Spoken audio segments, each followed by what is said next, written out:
Okay, so hello and welcome everybody to this month's Startup Grind Osaka event. So just to get to know you all a little bit better, please post your introduction and say hello in the chat. We would love to see and chat with you today during the session. I also want to give a big welcome to everybody that is joining us today. We're very excited to have you here. So just a very quick introduction. We are Startup Grind Osaka. So Startup Grind is one of the world's largest startup communities, and our main mission in the Osaka branch is to build the connectivity between startups, between corporates, and to connect it all to the global ecosystem. This means that we're going to be helping startups learn about best practices for market entries into Japan. And it also means that we're helping Japanese startups learn about opportunities for market expansion globally.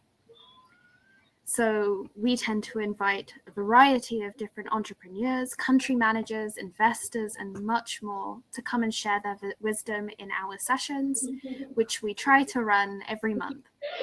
We tend to do these sessions in either English or Japanese. This session today will be in English, but this tends to depend on the guest and the topic that we're talking about. So for today's session, I would love to introduce Mark Cantoni and Fumiko Kato, who will be joining us for the Exploring the Future of Work and Tourism and Approaching the New Normal. We'll be running the session for about an hour today. We're going to do a short introduction before we hop into the core of our discussion. And then we'll open up at the end for 10 minutes for Q&A. So please use the Q&A section, which is on the side of your screen, to share your questions at any point during the session, and we'll answer them at the end. Okay, so I've spoken enough. So let me please welcome Mark Cantoni and Kato-san. Mark, yes. Do you want to start us off by giving a quick self-introduction? Will do. Hi, everyone. My name is Mark Cantoni. I'm the co-founder of Travello. Travello is an online platform which combines a social element with an experiences booking platform. So Travello actually, what we do, we connect travelers in destination in a social sense with people sharing travel content, images, blogs, written content, and also connecting person to person, whether it be online or in person. We also are an experiences booking OTA, online travel agent. We've got a unique rewards program where we incentivize positive engagement and give people, I guess, tangible rewards points, which essentially give them credit or discounts on tours and activities booked within our platform. We've been around 6 years. We're based in Brisbane, Australia, but are used globally. We've got at present around 1.6 million users. They're obviously not all active due to COVID and the nature of travel. There is a natural churn, but in terms of the online presence, we're selling experiences in 4 different continents at the moment. So yeah, that's essentially me. Well, we've recently, closed in total $12 million in investment, which is great, and that's really helped us through these tough times with COVID and travel. So that's me. Wonderful, thank you, Mark. And Kato-san, if you could give a self-introduction as well, please. Sure. Hello, everyone. I'm Fumiko Kato from WAmazing. I run a startup company called WAmazing as CEO. WAmazing provides services, what you call a kind of online travel agent, like Booking.com for global service, Jalan or Rakuten Travel for domestic service, But we are a startup company with few resources to fight with such a huge companies like Booking.com. So we are focused only on foreign tourists coming to Japan. Before coming to Japan, foreign tourists install the WAmazing app. They can receive a free SIM card at the airport. Foreign tourists can pick up free SIM card at 22 international airports in Japan, including Narita, Haneda, and Kansai International Airport. The WAmazing app also gives tourists fast access to information on over 10,000 hotels, accommodations, over 100 snow resorts, over 500 sightseeing attractions and activities, and some transportation tickets. You can search, book, and complete purchases all from within the app or our website. You can pay by credit card and WeChat payment for mainland China users. Thank you. Wonderful, thank you. So today we're going to be talking a little bit about work and tourism, what you've done until now and what you're doing right now during COVID, and sort of where you see things going post-COVID, as we think that there is a huge opportunity and we want to discuss that a little bit today. So to maybe give everybody a bit of an understanding, perhaps you can share with us some of the challenges that you have faced during 2020, specifically within this last year. Perhaps Kato-san, you can go first. Yes. As you all know, at the beginning of 2020, the COVID-19 crisis has started. At that time, WAmazing had over 100 employees and was in the red. You know? So from January to March, WAmazing customers canceled their trips to Japan one after another. So comparing January sales and April sales, it was 19.8% down. Cash is the most important thing in a startup crisis, So we have to save money immediately. Officer compensation has been cut to zero, of course, including me, CEO, COO, and CFO. In April, we left our office and become full remote workers to save money for the office.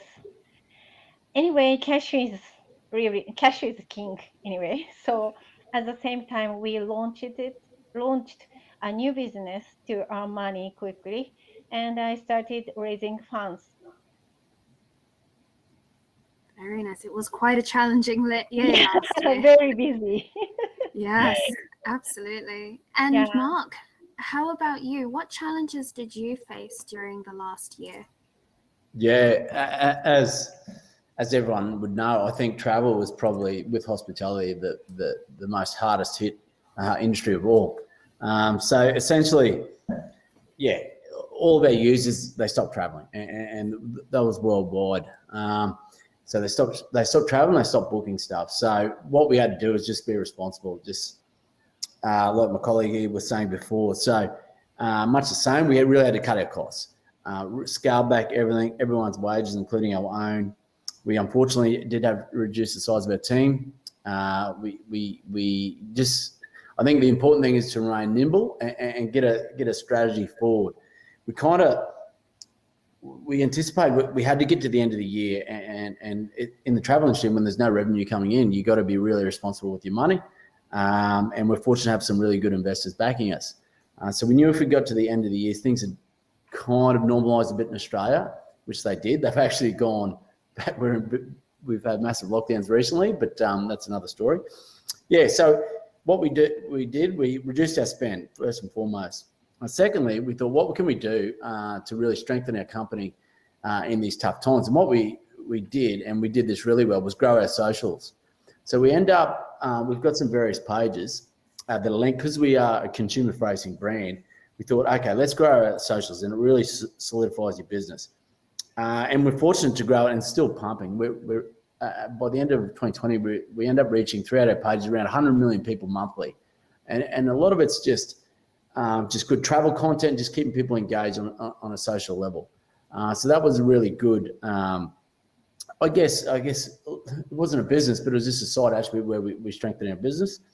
Other things we did during the year was there's another, as you may have known, a lot of competitors disappeared in travel. So we saw a good opportunity to acquire a business, and thankfully we got some really good investors. So there's another business called Backpacker Deals. We actually acquired those guys in November 2020, and that also really strengthened our business. So we had a really niche youth travel brand and a bigger brand with Travello, which we could use for a broader demographic. And then, obviously we kept going, and some sales started to trickle in through those two brands as the restrictions sort of retreated a little bit in Australia. And then we closed, thankfully, through some good networks and by the things we did in 2020 that showed that we were determined and we could show some resolve. We closed a $6.5 million investment AUD in February this year. So yeah, and it's put us in good stead now, and I guess now it's up to us to capitalise on the opportunity ahead. Absolutely, and opportunity is all we have to look forward to right now, because we know that this situation can't last forever. So you've both sort of touched on it a little bit, but I want to talk a little bit about how COVID-19 has actually transformed your business and in turn sort of the startup landscape across the tourism industry. So Mark, you actually mentioned that you had acquired this backpackers business. How has that impacted what you do at the moment, and how do you think that's going to impact other companies that's sort of in the space where you're working right now?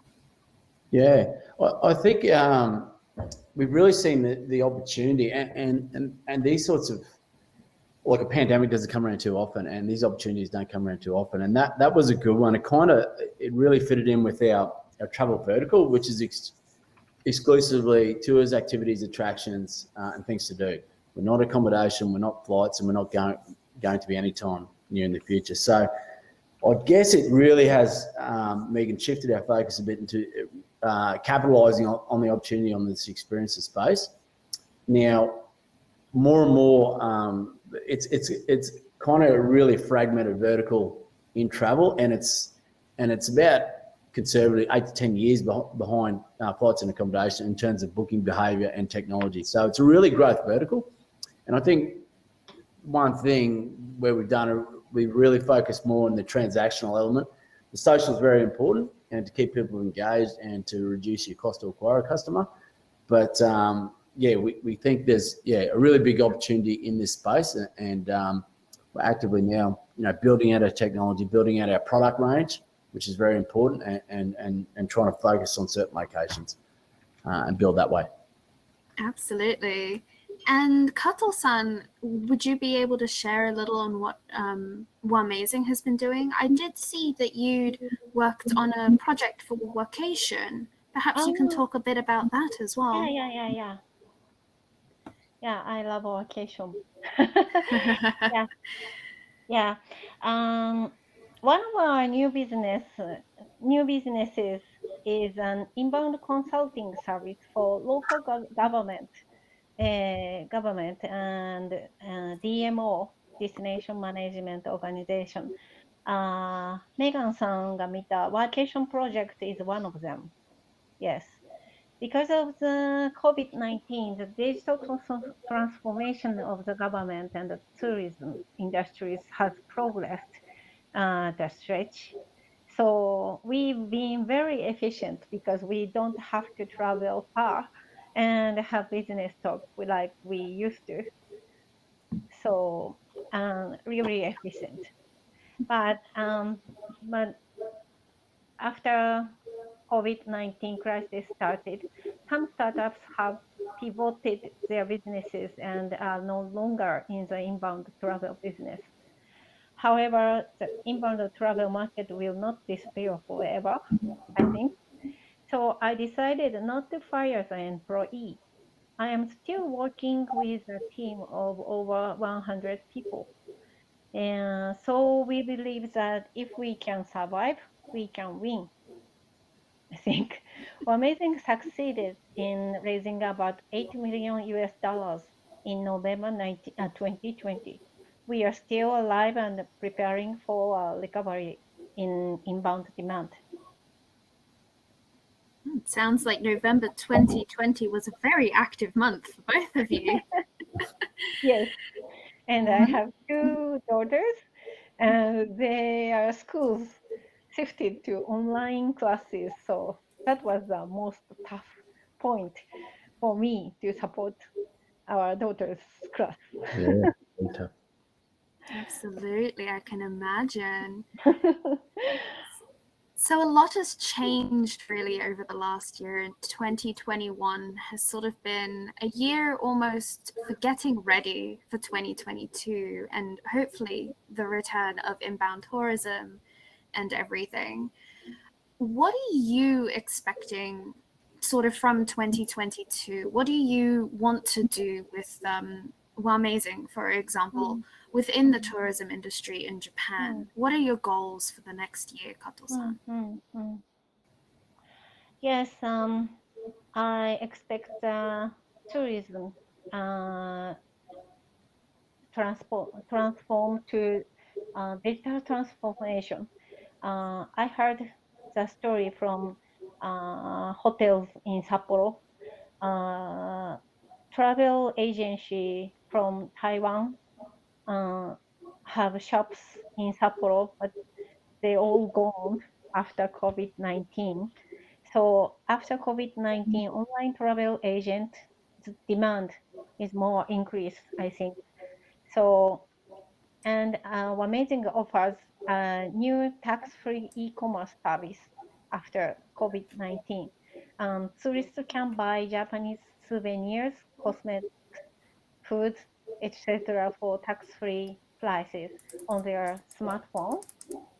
And we send products to the airports for departing from Japan and returning to their own country. So this is very suitable for after COVID-19 because they can buy online, no cloudy stores with staffs. So there is a plenty of chances for us after COVID-19, I think. Absolutely. I think we're going to see a return of a lot of different things after the pandemic is hopefully over. And Mark, how about you? You've been trying to enter the Japanese, or you have entered the Japanese market, but you've been trying to work on projects here in Japan for a while now. What do you sort of see in the next year or so for Travello's approach, both in Australia, globally, and in Japan? Yeah, it's a great question. And we were thankfully through the Startup Bootcamp, we partnered with Yomiuri. So we started to do some really good things and work out ways which we could work together. And then the pandemic hit. So a lot of those partnership opportunities were paused for obvious reasons. What I'm seeing is much like my colleagues said before, is that, yeah, more and more stuff's going to move online. And I believe, likewise, whichever travel platform you have, you've got to really have a good mobile presence. More and more of everything is moving on mobile, and in terms of travel, it is too. So having a real good mobile presence is first and foremost, and ours needs to be improved, and we're continually working on that. And another thing, I think you got to remain nimble. Like, for example, we're an experiences aggregator effectively, and in Australia, in case most you don't know, basically the whole country's in a lockdown now, and it will be for some time. And it has been like this. The majority of the population will be locked down for the last 2 to 3 months.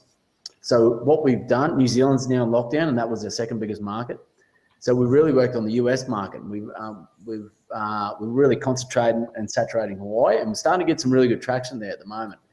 And I believe, like with us anyway, we've got to remain nimble, and we've just decided to focus on certain locations, and that being at present Hawaii, California, and Florida. And we're just looking where travel and people, I guess, living behaviours are almost back to normal. And that the figures showing, we're looking at the data is showing that, and the traction so far has been quite good, and we've got to build it, extensively. With Japan specifically, I think the Japanese market is very risk averse. This is my belief, and it probably will take a little bit longer than the rest of the world to get back to normal, in my view. but there will be a lot of pent-up demand. So when things do get developed, there's a huge opportunity both inbound and outbound, I believe. And I think the companies who are localized in Japanese for the Japanese consumer, they're probably going to be the winners, I think. Absolutely. Rather than foreign companies coming in and trying to do a half-baked Japanese platform, I believe. Yeah. So you, just to build a little bit on top of that, so you've been working with your community together to bring a lot of their content over to your audience, and you are aiming to come in and provide experiences and such in Japan in the future, from my understanding. Do you see that as a growing trend post-pandemic that you can sort of grow in yourself? Yeah, well, we'd love to, kick things off again with Yomiuri, and we're in reasonably regular contact with a few people there. It's a tremendous partner to have. We did localize our platform in Japanese. But one thing, we did sort of pull back from our Japanese, I guess, plan somewhat, just for obvious reasons. Like we just decided to really focus on Australia, batten down the hatches here. But in the future, and possibly in 2022, we really will focus on the Japanese market, and a lot of that is going to be getting some really good Japanese product, and for the inbound market. And most of our audience will be, Australia, New Zealand, and USA, and the UK, and so I think that the first port of call would be the inbound market into Japan. Yomiuri Travel got some really good products, and possibly integrating more of their product into our platform, and also, just getting some good Japanese product which people want to book and do there while they're there. Absolutely. And Kato-san, to also talk a little bit on sort of where you see yourself in the next year with WAmazing as well. So do you sort of see this trend coming forward with potentially, people getting excited about traveling back to Japan? And have you also seen perhaps a trend of Japanese staff living overseas wanting to come back and potentially using your platform? Yeah, I hope so. And I, first of all, I think domestic demand in Japan will recover. The budget of the Go to Travel campaign has been established already, but now Suga government, Mr. Suga's government will start Go to Travel campaign again after election. In autumn, maybe in October or November, Japan's government have a big election, Shugin Senkyo. So after that, Suga Prime Minister, maybe someone, the other man, I don't know, will start again the travel campaign, and after that, maybe governments will start as a small controlled package tour, like business trucks, for inbound travelers, I think. That would be exciting to see. And it shows that Japan is slowly starting to open up and look towards opening up again. So what would you say would be the main or the future of travel and tourism in Japan, perhaps? What do you see coming, not just next year, but the year after that as well? Yeah. Before COVID-19 crisis, WAmazing has focused on local tourism. WAmazing has a lot of snow resort products and hot spring products. After COVID-19, after pandemic, more and more people, more and more travelers will prefer the countryside. So OTA competition was really tough in popular places such as Tokyo, Osaka, and Kyoto. But after pandemic, people prefer the countryside. That's another potential for amazing, I think. Very interesting. Would you say you've seen sort of similar opportunities, Mark, with more people shifting to rural areas and rural opportunities? Yeah, I think in the short term, but I do think in the long term there will be a lot of pent up demand, and I believe that the Japanese people will be because they've been almost locked in their country for 2 to 3 years. There will be a lot of pent up demand to travel overseas. I believe, but I guess only time will tell. But and I feel they'll book with platforms, whether it be flights, accommodation, where there's that real trust element because the world is a little bit uncertain. They trust the brand and they trust the destination where they're going, rather than the more riskier, less what's the word? Less developed countries. They'll go to the real, where there's good security. They trust the platform and they trust the destination. That's what I believe. Is that a trend that you saw perhaps before the pandemic hit through the bookings in your platform? Yeah, well, we, to be honest, we didn't cater or really even look into the outbound Japanese market, but it is a huge opportunity because Japan's such a massive population. But I guess, yeah, prior to the pandemic, the world was normal. Australia had so many inbound travellers, and there's almost there's over what is it, 3 to 4 million or something a year. So it's and that's totally been removed. So I guess only time will tell how the world opens up. Absolutely. It is an interesting situation at the moment that we're in. We're sort of stuck in a limbo state where we know things are going to start opening up. We just haven't opened up yet. So sort of from your experience over the last, let's say, 2 years, both before and during the pandemic, and sort of your expectations for the next year, is there any specific trend that you would like to pursue through the travel industry that you want to expand sort of, what you're doing? So, for instance, you've already mentioned you've acquired the backpacking platform, which is adding a new demographic to your services that you offer. Is there something beyond that you're aiming to do in the next year, Mark? I think really capitalizing on the whole narrative that people are more interested, in general, more interested in getting the experience now and gaining the life experience, and especially the youth they're more prone to spend money on, things where they can get the good Instagram shot or they can get the good experience rather than saving up for the house. And I think it is a shifting trend where people are spending more on experiences rather than things. So we just really want to capitalize on that opportunity. And I guess the youth demographic will be the first to rebound because they're more risk takers and more willing to travel. A lot of FITs, free and independent travelers, they're youth. So I think, targeting the youth, especially in the experiences vertical, that's probably, would be our main focus, Megan. Yeah. Absolutely. And you mentioned something quite interesting there about how you see a changing trend where people want to focus more on gaining that life experience.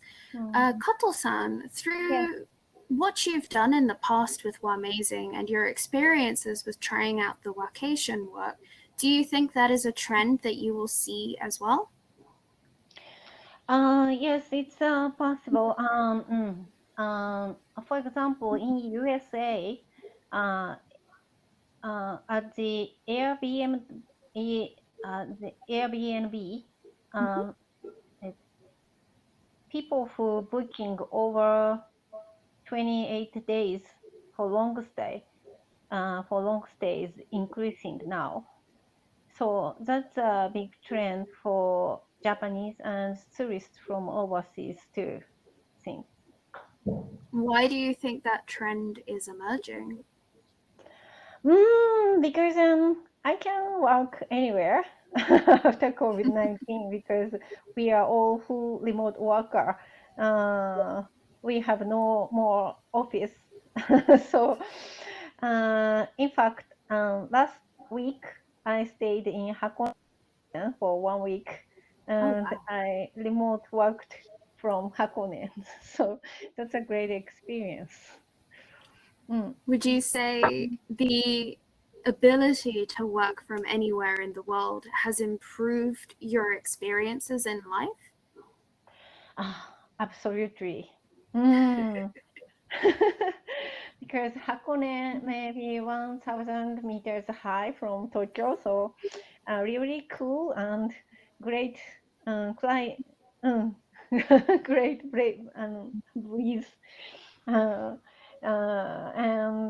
I came back to home and really humid and hot, and it's not good place for one can live in. So, Absolutely. Hakone is a very small paradise in Japan. It's absolutely beautiful there. Yeah. Mark, have you been to Hakone? No, I would love to by the sounds of it. It's wonderful. Wonderful. So I wanted to take a little bit of time to sort of discuss what trends do you think will define 2021?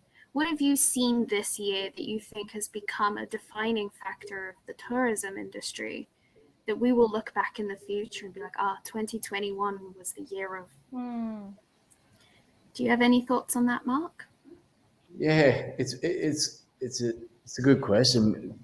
In Australia, like it's such a funny one because early on in the year we're almost back to normal, and now we're in full lockdown. So to say anything for the whole year, it's quite difficult. But I believe what we've seen a lot is that there's that pent-up demand. So when things open up, people are going to get out and do stuff.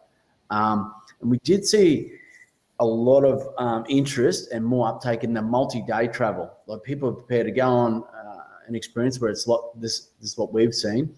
So that more, I think it was moving away before the pandemic a bit, where people are more independent, wanted to travel independently. But I think there might be a bit more of a shift, especially early on after the pandemic, where people want that security, that surety. They're on a bus, they know it's safe, those sorts of things. That's probably one thing I would take out of this year so far. But it's such a curly year. It's very, very difficult to draw any real emphasis from it. Yeah, I can understand. Yeah. Japan has sort of faced a similar pattern this year with our state of emergencies. Would you agree to that, Kato-san? Do you think that the increase in group travel and multi-day travel is something we've seen a lot in 2021? Yeah, I think so. I agree to that, Max and Megan's ideas. Awesome. So for your trip to Hakone, did you go alone or did you bring some co-workers with you? Yeah, that sounds great because office rental fee is already cut it, so I can pay for the employees' vacation. Wonderful.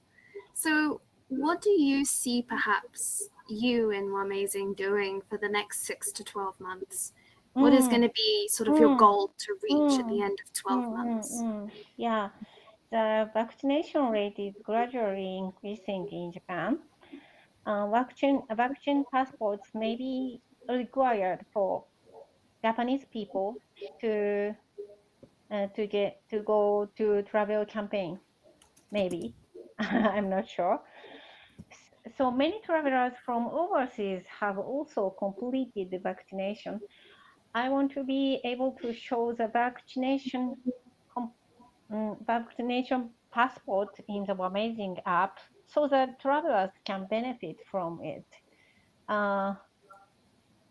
WAmazing started a new consulting business for local government. So we will encourage local governments to give to give travelers benefits from vaccine passports. That's a very good target to have and very on point for what the current situation is like. Mark, do you sort of see the same trend over the next 6 to 12 months for Travello? Or will you be taking things in a bit of a different direction?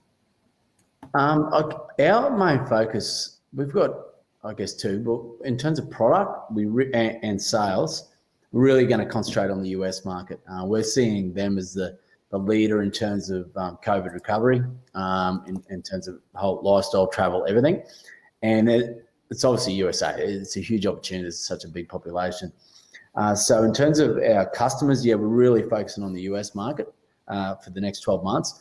We're also building out an innovative platform which works on like a last minute deal. So we've built some really cool technology where we can scan how many seats or how many seats or how much availability an operator has. And if we're on agreement with the operator, we can offer them at heavily discounted prices. So people in destinations can go on our platform and see what deals are around them because the boats are already going, the buses are already going. So the operator, they're willing to get rid of those seats. So yeah, there's two things, I guess, in terms of customers. As a company, we're focusing on the USA and really and this technology we're building out now and starting to test in the coming months. That sounds very exciting. Lots of development into getting ready for the return of travel. And perhaps sort of to start wrapping this up a little, as we have about 20 minutes left and 10 minutes left of the discussion, what would you say to companies in the tourism industry that are looking to sort of get through into the next year and perhaps expand into the Japanese market? What advice would you be giving them at the moment? What things would you suggest they look into? Perhaps Kato-san, you could go first. 難しい。That's a question. ちょっとMark, Mark, you've been thrown under the bus. Yeah, no, that's what do you think? If there's one thing, I'd probably think now's a really good time to build out your platform and your technology because there isn't that large number of customers coming through. So I think now's a really good time to build out your offering before, because once your traffic's so much larger, it's very hard to shift platforms or build out your technology because you're that stretched. So I think now's a good time to really build out your technology, bring a travel tech platform or you're offering your platform for when the numbers rebound. In terms of the Japanese market coming in there, I think, it'd be very ignorant to try and penetrate the Japanese market unless you had a fully localized product and a really good saturation of tourism operators to sell to inbound travelers. So it's an absolutely very good advice, actually, since both of you have spoken about, testing different things out in your apps, bringing in new technology and new things. Kato-san, do you have anything to add to that?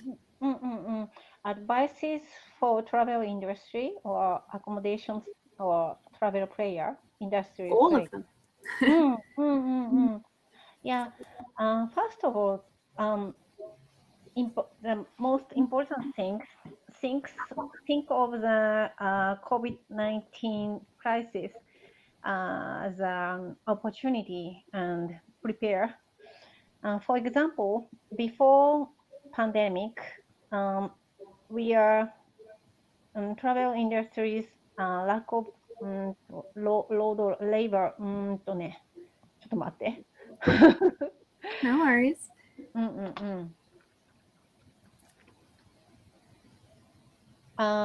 Travel industries, for example, accommodations, hotel staff, and shortage of human resources.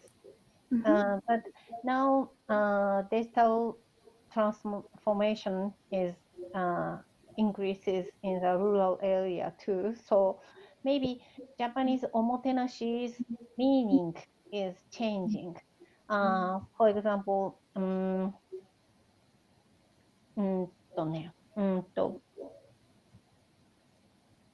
before pandemic, hotel staffs reception to tourists in person, but maybe it's automatically a smartphone check-in and no in person, not in person is also omotenashi after pandemic. So it's an idea of think as a pinch as an opportunity or a new chance of business, I think. I think that's a very good way to phrase it. And it's also sort of what we are seeing with this phrase, the new normal, where things are changing and how we interact with each other and how we travel and work is changing. And because it had to evolve so quickly, a new normal is being established across this. Would you agree? I agree. Absolutely. Yeah, that's wonderful. So I think to summarize, really, we've both spoken a lot about this change and this shift, sort of bringing both an opportunity for companies to evolve their product and to perhaps start looking into how they can adapt and improve during this pandemic to sort of grow their opportunities so that when the tourism does come back, that they are ready and they have a new product or an improved product to sort of deploy during that time. And you've also mentioned that due to the pandemic, we're seeing this adaptation and this change to the new normal fueled by pent-up demand for wanting to travel, as well as a development of the digital transformation, which is changing sort of how we interact, which is creating a lot of opportunity for new technology in those spaces and much more. So I actually just want to take this moment to talk a little bit about an opportunity for startups that are perhaps in the call or watching this video that are sort of interested in expanding their business, perhaps looking into market entry. And I'm pretty sure that Mark can also attest to this, but the Startup Bootcamp Scale Osaka program, which is sort of a partner for today's session, are currently running their applications are currently open, and we're accepting applications for a 3-month remote program during this year to sort of help companies grow and expand and actually get to work directly with a Japanese corporate partner. So let me just share my screen very, very quickly. So here we go. So Startup Bootcamp, as I mentioned, it's a 3 equity-free, fee-free opportunity, which really focuses on the business development for startups and helping people run POCs with some of Japan's largest operations. You can probably see Mark looking for himself in this photo. He is in it. It's the same, that's the same crew I was in, yeah. Yes. So this was taken back in 2019 when Mark joined the Startup Bootcamp program with us. He's actually an alumni of the program, having had the opportunity to work with Yomiuri Shimbun and begin the process for entering the Japanese market. So this year, Startup Bootcamp Scale Osaka, we're focusing on a smart cities and living theme across 9 key areas, of which both future of work and travel are elements of that are being looked for. So if you are interested in that, this is an opportunity to sort of get your foot through the door time. So a lot of people tend to ask us, why Osaka? Why not Tokyo? And touched upon that a little today with the whole vacation element and everything. But Osaka really has 5 key elements of why they're attractive and a strategic market entry for international companies to approach the Japanese market. This includes elements of Osaka being incredibly central. It's very well connected to the entirety of Japan. It is a much lower cost alternative to Tokyo. meaning that you could set up your business here a lot easier, your rent is cheaper, etc. There's also a lot of opportunities in Osaka, as there is a huge network of different types of businesses available here looking for new technology. And as we've mentioned a lot today, there's this push towards digital transformation, which is creating a lot of opportunity right now in Osaka. There's a lot of support networks, including Startupbootcamp, Scale Osaka.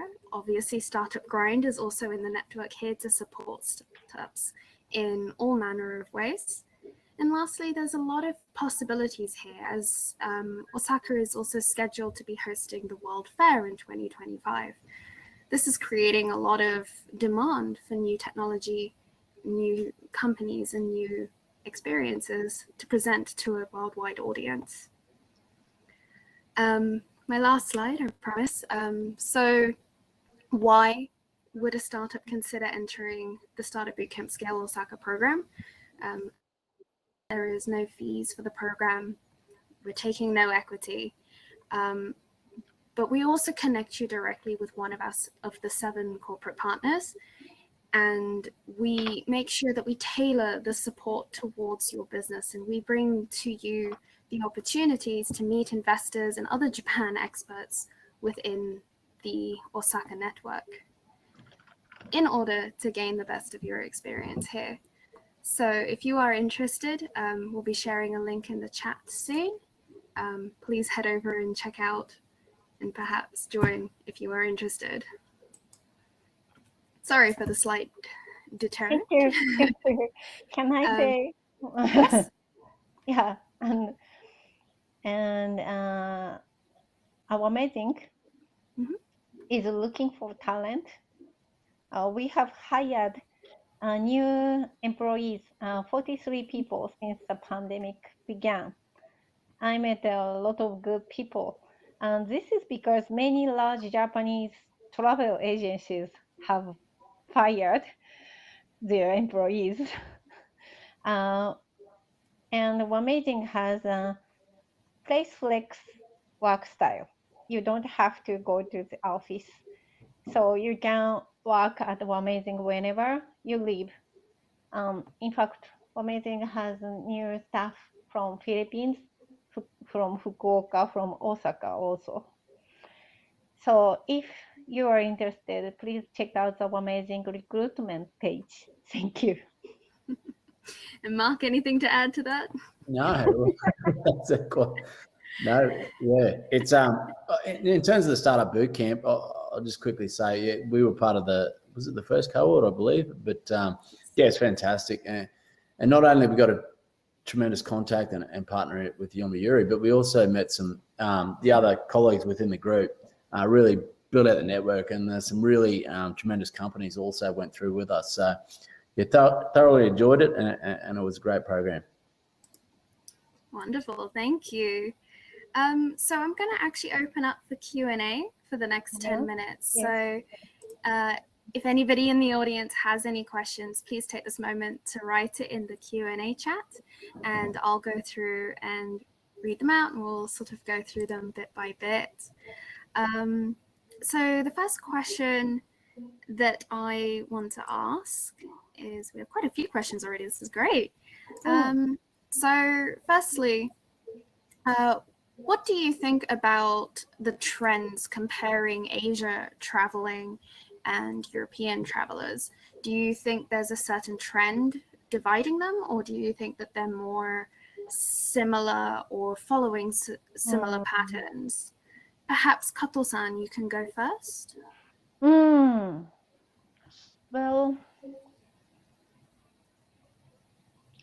WAmazing focused on travelers mostly from East Asia, China, mainland China, and Taiwan, and Hong Kong.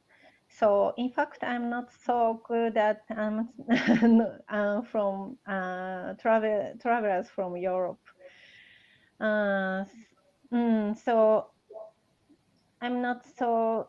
I can talk about Europe traveler, but in Asia, I think people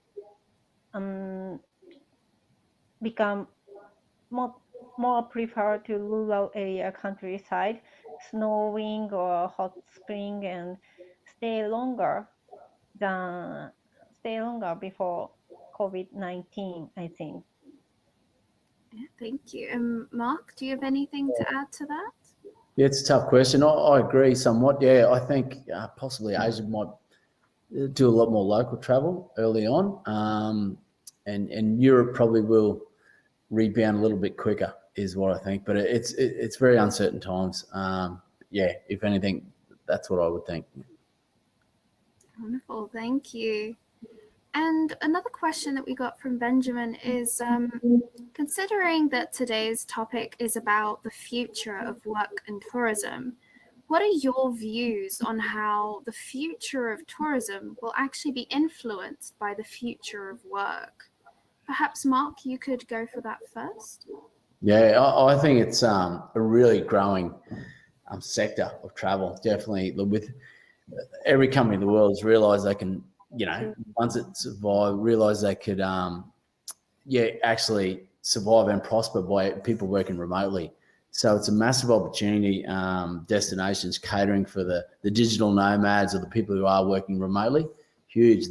What we've seen, there are also some resorts, and they just cater for these type of people, and they're existing already. So possibly that will increase the amount of destinations to actually cater for that digital nomad type person.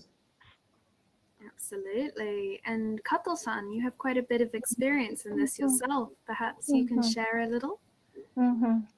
なるほど。これは、ちょっと日本語でいいですか？はい。クエスチョンの意味は、未来の働き方によって、どう未来の旅行が変わるかっていうことですかね。はい、そういうことです。はい、ありがとうございます。そうですね。今までの日本語でいいですか？ちょっと頑張ります。今までの、旅行の仕事はルーティンワークが多かったと思います。例えばホテルのレセプションで100人お客さんが来たら100回、温泉の場所はあちらです。こちらが朝食の会場ですっていうふうに説明してたと思うんですけど、そういうものは DX していくと思うんですね。ということは、よりクリエイティブで企画をするような、そういう仕事の比重が高まっていくと思いますね。Thank you. So Kato-san is explaining that she sees this sort of trend where before the pandemic, we saw a lot of what we would call routine work. So if you were a hotel staff, for example, if you had 100 customers come in a day, there'll be 100 times that you would be introducing the onsen is this direction, the food hall is in that direction. However, with the current change in our current situation, and with the introduction of digital transformation, we are starting to see that this may not be the same anymore once we are past post-pandemic, and that the interactions between workers and in a hotel, for example, or in people in the travel industry and customers is probably going to dramatically evolve. Great. Thank you. Wonderful. Okay, Brian asks, over the next 12 to 18 months for your company, what support do you hope to get from key stakeholders? For example, government entities such as the Ministry of Tourism, Ministry of Foreign Affairs, or investors such as angels, VCs, CVCs. Perhaps Kato-san, would you like to take this one first? はい。私は英語を話す集中力が切れてしまったので、日本語で話します。すいません。I will do my best.